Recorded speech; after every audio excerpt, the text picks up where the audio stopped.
श्रावण ताराजे संतदयात तुझे त्यांचे चरण कमल वंदन राम कृष्ण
नामा मने हाती दुनिया चौदा गौडणी त्या तोंडा भरल्या रंगणी रांगत गुलगुला बोलत हसुर रुडत चरणकळी पांडुरंगा कर प्रथम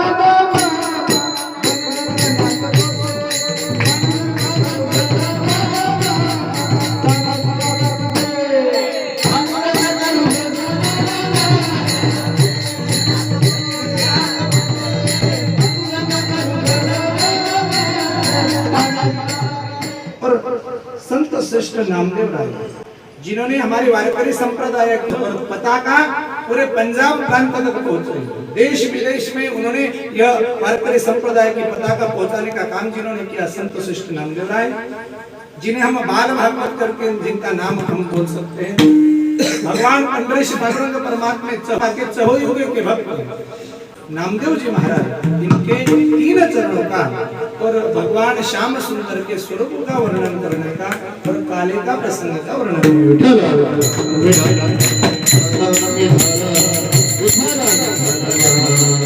हमारे महाराष्ट्र में कोई भी वारकरी संप्रदाय का कीर्तन हो, कीर्तन का समापन काला के कीर्तन से होते हैं, जिसे हम काला का कीर्तन बोलते हैं।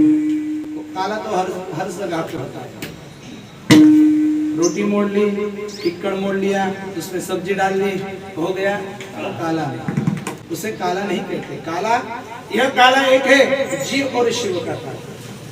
यहाँ पे भगवान परमात्मा को समरूप होना मतलब काला है। इस काला का प्रसंग में जिनका अभंग चुना है संत शिष्ट नामदेव राय, क्या कहते, अरे जीव असंख्य सालों से दुख की परंपरा भोगते आ रहा है, जो देखे सो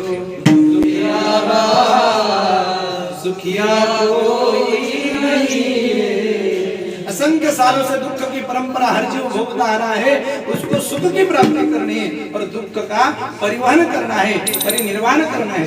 और होता उल्टा है, होता यूं। तो यदि आपको सुख की प्राप्ति करना हो तो क्या करिए, भगवान परमात्मा का मुख कमल देखिए, भगवान परमात्मा का श्याम सुंदर का स्वरूप का यदि आप निहारते हो स्वरूप को, तो आपके जीवन के हर दुख की निवृत्ति हो जाएगी। दुखाची निवृत्ति, सुखाची दुख की निवृत्ति हो जाना और सुख की प्राप्ति हो जाना, यह मोक्ष की प्राथमिक पायरी है। इसलिए दुख की निवृत्ति सुख की प्राप्ति होना है तो हम यहाँ पे भगवान परमात्मा का स्वरूप देखना चाहिए। भगवान परमात्मा का स्वरूप हम देखें तो क्या होगा, स्वरूप देखते वक्त दुख की निवृत्ति हो जाएगी। पर कौन सा भगवान परमात्मा, हजारों हमारे परंपरा में अथवा हिंदू संस्कृति में तो करोड़ों देवी देवताएं बोले, तो कौन से देवता का मुख कमल देखना चाहिए, बोले वही परमात्मा जो भगवान परमात्मा गोकुल में यशोदा के आंगन में खेलता है। रंगनी रंगत अभी वो यशोदा के आंगन में खेलता है। वो परमात्मा सबको आनंद देने के लिए हमारे महाराष्ट्र में गुलगुलू शब्द है, गुलगुला बोलता मतलब मीठा बोलता है। और मीठा बोलने के बाद ये यदि मीठा बोलता है तो सबको अच्छा लगता है, पर ध्यान देकर सुनिए, ये मीठा बोलता है इसका मतलब ये ऐसा नहीं कि इससे डरना नहीं चाहिए। इन्होंने क्या किया, ये सामान्य नहीं, इन्होंने अपने चरणों पे हजारों असुर को अपने चरणों पे अपनी माता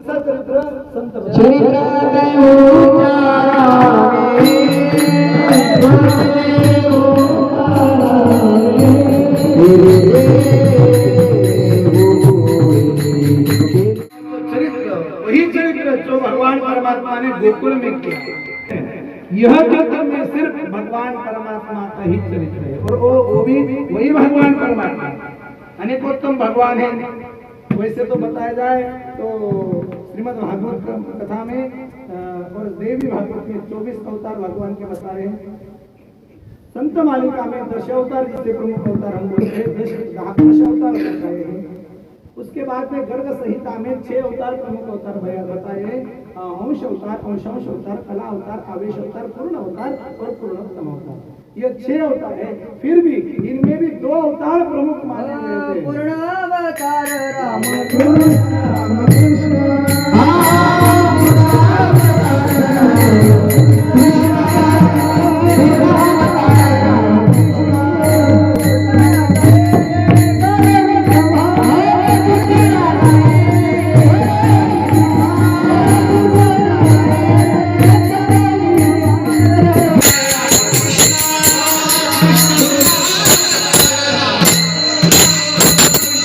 पूर्णावतार राम कृष्ण। पूर्णोत्तम नहीं, मेरे श्याम सुंदर का अवतार पूर्ण भी है और पूर्णोत्तम भी है। क्यों?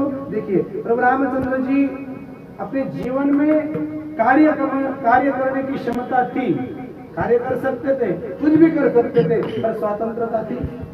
क्योंकि प्रभु रामचंद्र जी के जीवन में जब घटना बदल करने का प्रसंग आता है तो हमारे रामचंद्र जी उंगली दिखाते किसके पास? बोले वाल्मीकि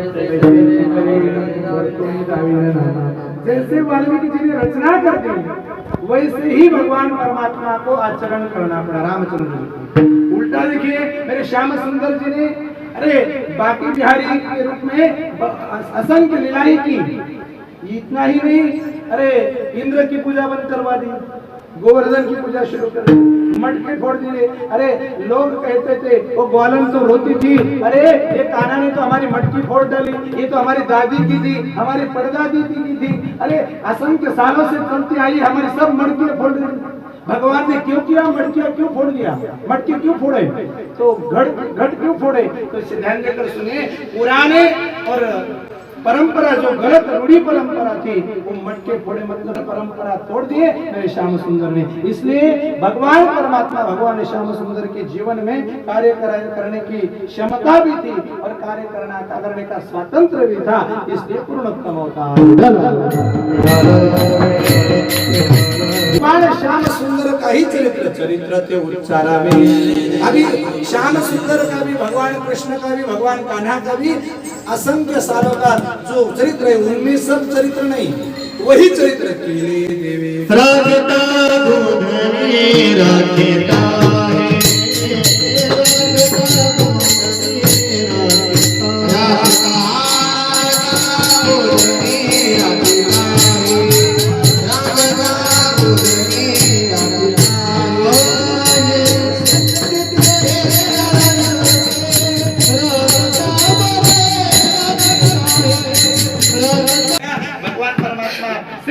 सिर्फ माखन चुराते हैं, चुरा कर माखन। भगवान परमात्मा ने माखन चुरा कर खाया। कुछ लोग बोलते भगवान ने चोरी करी, हम चोरी करते तो भगवान है तो चोरी करे तो चल जाएगा और हम चोरी करे तो नहीं चलेगा, ऐसा क्यों? तो आप भगवान की चले वो मार्ग चल रहे हो, तो भगवान ने ये नहीं किया ना। भगवान ने पुतना का हलाहल विष अपने मुख में धारण किया। इंडोसल्फान का विष थोड़ा सा पीकर देखिए। इतना ही नहीं, आगे चलो, भगवान परमात्मा ने अपने उंगली पर गोवर्धन पर्वत धारण किया। 10 किलो की गोनी हमसे उठाई नहीं जाती, बोरी हमसे उठाई नहीं जाती। तो भगवान देखो, एक बार क्या हुआ, एक गांव में अधिक मास की पोथी चल रही थी। एक मंदिर पे सब महिला वर्ग अलग जाती थी और पुरुष वर्ग अलग जाते थे। एक पुरुष घर पे आया, अपनी बीवी को बोलने लगा, अरे सुना क्या? बोले क्या? मैंने आज एक कथा सुनी। बोले क्या? भागवत कथा में। बोले क्या सुना? बोले वो गोपाल कृष्ण है, कृष्ण कन्हैया ने 16,108 बीवी है। फिर आपका क्या बोलना है? बोले वो भगवान परमात्मा है, 16,108 कर सकता है, पर मैं सोच रहा हूँ मैं एक और दूसरी बीवी कर लिया तो क्या फर्क पड़ेगा। बीबी ने रात को 12 बजे बोल दिया, ठीक है आप दूसरी बीवी कर सकते हो, मेरी परमिशन है। आपको रात में नाचने लगा ना, बीबी ने परमिशन दी। अरे बोले रुको तो सही, मैंने भी आज एक कथा सुनी। बोले क्या सुनी? बोले पांडव प्रताप। मैंने बोले क्या सुना उस पांडव प्रताप में? बोले उस द्रौपदी ने 5 पति किए। बोले फिर आपका क्या बोलना है? द्रौपदी 5 पति कर सकती है और आप दूसरी भी कर सकते हो, तो मैं भी सोच रही हूँ मैं भी एक दूसरा पति कर लिया तो क्या हो? वो बोलता है तेरी भी चुप मेरी भी चुप। इसलिए श्री कृष्ण का चरित्र नदेव चरितम आचरे, भगवान परमात्मा का चरित्र लीलम करोति लीला। भगवान श्री कृष्ण का चरित्र जो भक्तों को आनंद दे, खाली आनंद के लिए उसका उच्चारे।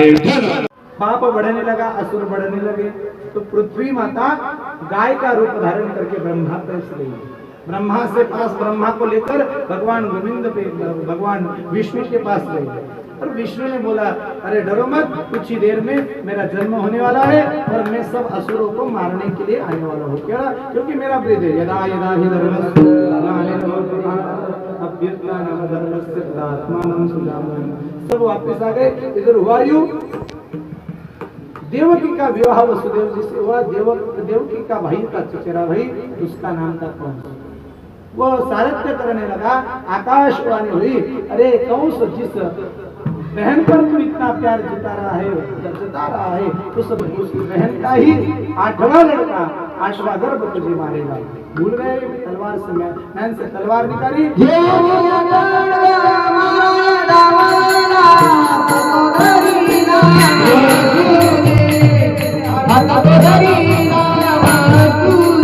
दुनिया खड़ग मारा या धावला हाथ तो दरिला वसुदेव खड़ग लिया और मारने को निकला। वैसे ही वसुदेव ने हाथ पकड़ा है। अरे ये कौन शत्रु तो राजा है और राजा को एक अबला से ऊपर ऐसे हाथ उठाना योग्य नहीं है। आप ऐसा करो, हमारा 8वां बच्चा मारने वाला है, जितने भी बच्चे होंगे मैं आपको दे दूंगा। फिर कारागृह में डाले उनको दोनों को बंदीवास कराया। फिर पहला बच्चा हुआ, मार दिया। दूसरा करते करते 6 बच्चे हो गए। सहाय मारे दुराचारी। 7वां गर्भ था। अभी भगवान ने शेष को बताया, अरे शेष जी चलो, आपका भी जन्म लेने का टाइम हो गया। शेष बोल रहा है, भैया पिछली बार मैं छोटा था, सब आपकी व्यवस्था में मुझे जुटना पड़ता था और कुछ गलत बातें होती थी, फिर मुझे सहना पड़ता था। अब भगवान परमात्मा बोलते आप बड़े हो जाओ, आता तो वडील होईगा सर्वज्ञ आज बड़ा किया और संकर्षण से योग माया द्वारे आने वाला है। और जन्माष्टमी का पावन पर्व अभी गया तो हमने आनंद लिया। अभी हुआ यो सावन का महीना है। सावन के महीने में सब पृथ्वी भगवान परमात्मा का स्वागत करने के लिए तैयार है।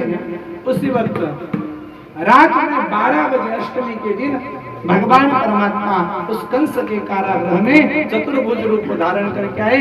सब देवता ने आकाश से पुष्पवृष्टि करी और एक जय घोष किया, गोपाल भगवान चतुर्भुज रूप में हो गए। मालक को ब्रह्मांड का एक को ब्रह्मांड के धनी को छोटा किया, यह भक्ति की ताकत है महाराज। फिर उसके बाद में अभी बताओ मुझे, आपके यहाँ पे बच्चा जैसे ही जन्म लेता है, जन्म लेते लेते ही बोलने लगता है। ये बोलने लगा और नंद वसुदेव जी को बोलने लगा, नंदाचा नंदाचा नंदाचा नंदाचा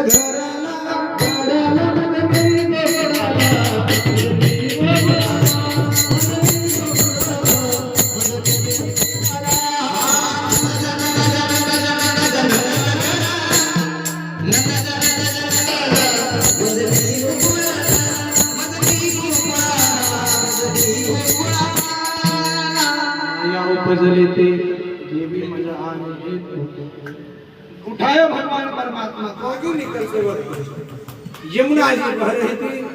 एक कटोरी में भगवान परमात्मा को उठाया और फिर उसके बाद निकलने लगे भगवान परमात्मा को लेकर और अंगुष्ठ लगाया भगवान परमात्मा ने।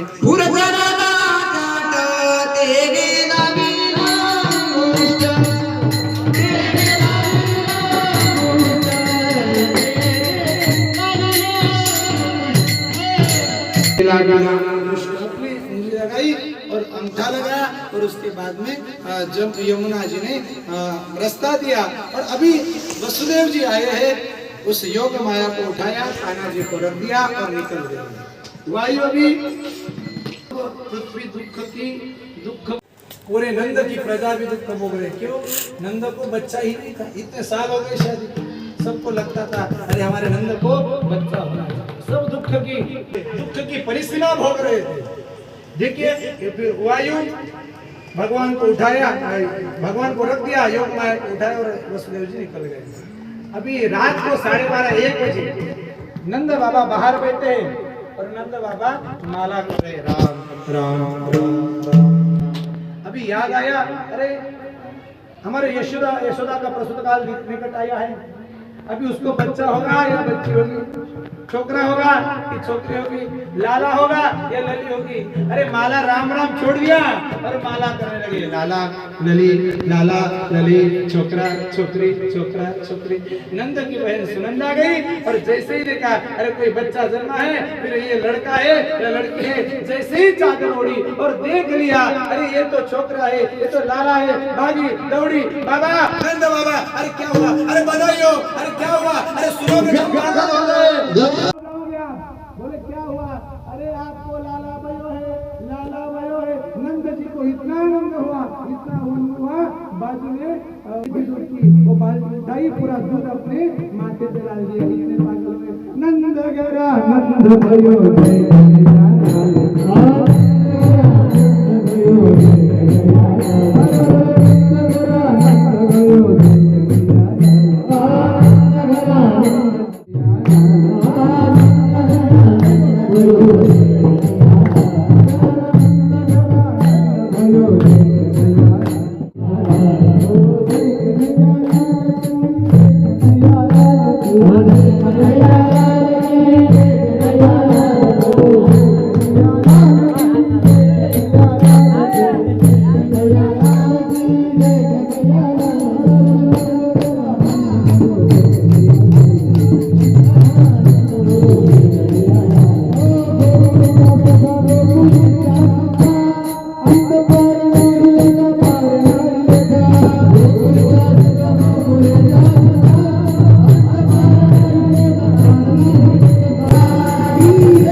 नाम ले रहा है, हम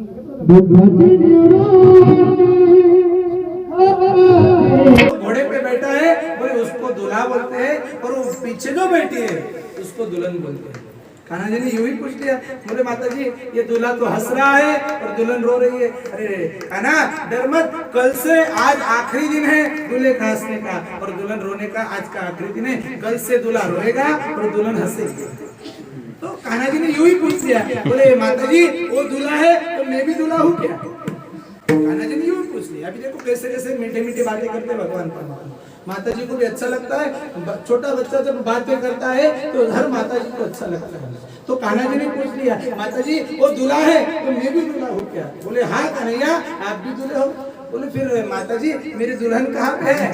माता जी ने बोल दिया, अरे बेटा तू अभी छोटा है ना, तो जब बड़ा हो जाएगा ना तो तुझे दुल्हन भी मिल जाएगा। तो माता जी को कान्हा जी बोलते, माता जी डरो मत, मैंने मेरी दुल्हन ढूंढ रखी है। बोले कौन है? राधिका गोरी से बिरज की चोरी से मैया करा दे। माता जी बोलती है तू शादी करेगा? छोटी है नजर तेरी खोटी है, कैसे करा दो? कान्हा जी ने धमकी दे दी, अरे माता जी मेरी यदि आप शादी नहीं करवाओगे ना तो मैं घर से भाग जाऊंगा। जो ना तुम ब्याह कराई फिर गैया ना ही चराओ, सुन मेरी महतारी तेरे दिल ही पर आएगा रे मजा अब जीता से। राधिका गोरी से बिरज की चोरी से मैया करा दे मेरा। गोरी से मैया भगवान परमात्मा जब बोलते हैं तो मैया यशोदा को अच्छा लगता है, अरे वाह मेरे बेटा अच्छा बोलता है। अभी ये बोलता अच्छा है तो इसका मतलब ये नहीं ये सामान्य है। अरे इसने असुरों को, बहुत बड़े बड़े असुरों को अपने चरणों पे लेटाया। पहली असुर थी कौन? पूतना। पूतना जब आई तो पूतना भगवान परमात्मा को मारने के लिए सुंदरी रूप करने लगा के गजरा पहन के साड़ी चाल चले मत वाली पूतना आ गई गोकुल में आ गई। पूतना गई ब्यूटी पार्लर में और ब्यूटी पार्लर में उसने अच्छा सा श्रृंगार बनाया और श्रृंगार बना के भगवान परमात्मा के लिए आई। अभी देखो वो तो राक्षसनी थी, फिर भी भगवान के लिए सज कर आई थी। यहाँ पे देखो ये तो हम बहुत बड़ा भाग्य है। वृंदावन में जो भी देखे सस्ता है तो अपने भगवान परमात्मा के लिए। लोग सस्ते हैं महाराज जी, लोग सस्ते हैं अपने परिवार के लिए, आस अगल बगल के लोगों के लिए। और सजना है तो सजना के लिए सजो, सजना है तो सजना के लिए सजो। सजना कौन है?